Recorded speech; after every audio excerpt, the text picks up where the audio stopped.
আমাদের মধ্যে রাজনৈতিক মতপার্থক্য থাকতে পারে, কিন্তু এই মুজিববাদের প্রশ্নে, এই স্বৈরাচারের প্রশ্নে অভ্যুত্থানের সকল শক্তিকে ঐক্যবদ্ধ থাকতে হবে। ৭২-এর মুজিববাদী সংবিধানকে এক পাশে রেখে কোনদিন এই বাংলাদেশপন্থী বাংলাদেশ সম্ভব নয়। আমাদের নতুন সংবিধান লাগবে, আমাদের গণপরিষদ নির্বাচন লাগবে। এই বাংলাদেশে আর ভারতীয় আধিপত্যবাদের জায়গা হতে দেয়া যাবে না। সংগ্রামী সহযোদ্ধারা, অভ্যুত্থানের ১ জুলাই পেরিয়ে আমরা আরেক জুলাই এসে উপস্থিত হয়েছি, কিন্তু বাংলাদেশ থেকে মুজিববাদীদের ষড়যন্ত্র এখনো শেষ হয়নি। গোপালগঞ্জে এখনো মুজিববাদীদের আস্তানা ঘিরে রয়েছে। মুজিববাদীরা এখনো বাংলাদেশের বিভিন্ন জায়গায় সক্রিয় রয়েছে। এই মুজিববাদ একটি আদর্শ, শুধু আইনি ভাবে এই মুজিববাদের মোকাবেলা করা যাবে না। আমাদেরকে অর্থনৈতিক ভাবে, রাজনৈতিক ভাবে, সাংস্কৃতিক ভাবে এই মুজিববাদের কোমর ভেঙে দিতে হবে। আমাদের মধ্যে রাজনৈতিক মতপার্থক্য থাকতে পারে, কিন্তু এই মুজিববাদের প্রশ্নে, এই স্বৈরাচারের প্রশ্নে অভ্যুত্থানের সকল শক্তিকে ঐক্যবদ্ধ থাকতে হবে। সংগ্রামী সহযোদ্ধারা, এই বাংলাদেশে আবারও নতুন করে মুজিববাদী ভারতপন্থী শক্তিগুলো এখন সক্রিয় হচ্ছে। আমাদের মধ্যে মতপার্থক্য থাকতে পারে, কিন্তু এই বাংলাদেশে বাংলাদেশপন্থী ব্যতীত কোন দেশপন্থী, কোন বাদপন্থী, কোন শক্তির আর জায়গা হবে না। সংগ্রামী সহযোদ্ধারা, এই বাংলাদেশে আর ভারতীয় আধিপত্যবাদের জায়গা হতে দেয়া যাবে না।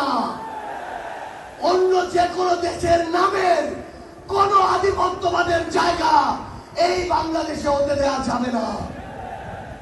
সংগ্রামী সহযোদ্ধারা, হাজারের অধিক ছাত্র জনতা জীবন দিয়েছে। আমার হাজার হাজার সহযোদ্ধা আজকে আমার সামনে রয়েছে। আমাদের একটা আকাঙ্ক্ষা ছিল, গত জুলাইয়ে ওই অগাস্টের 5 তারিখে আমাদের যে স্বপ্ন ছিল, আরেক অগাস্ট আসতে চলেছে, আমাদের সেই স্বপ্নগুলো পূরণ হয়নি। অন্তর্বর্তীকালীন সরকারের কাছে আমরা সুশীল সরকারের ভূমিকা চাই না। আমরা তাদেরকে অভ্যুত্থান পরবর্তী সরকারের ভূমিকায় দেখতে চাই। আমরা স্পষ্ট করে বলতে চাই, অভ্যুত্থান পরবর্তী বাংলাদেশে আমাদের বিচার লাগবে। এই বাংলাদেশে খুনি হাসিনার বিচার হতেই হবে, খুনি হাসিনার বিচারের রায় হতেই হবে। খুনি হাসিনার বিচারের রায়ের কার্যকর আমরা দেখতে চাই। আমরা স্পষ্ট করে বলতে চাই, এই বাংলাদেশে বিচার বিভাগকে কোন দলের বিচার বিভাগ হিসেবে আমরা দেখতে চাই না। আইন শৃঙ্খলা রক্ষাকারী বাহিনীকে ক্ষমতার তোষামত করা বাহিনী হিসাবে আমরা দেখতে চাই না।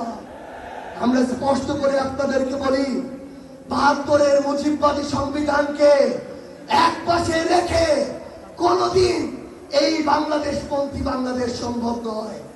আমাদের নতুন সংবিধান লাগবে, আমাদের গণপরিষদ নির্বাচন লাগবে। আমাদের নারীদের অধিকার আমাদের নিশ্চিত করতে হবে, আমাদের সংখ্যালঘু ভাই বোনদের অধিকার আমাদের নিশ্চিত করতে হবে।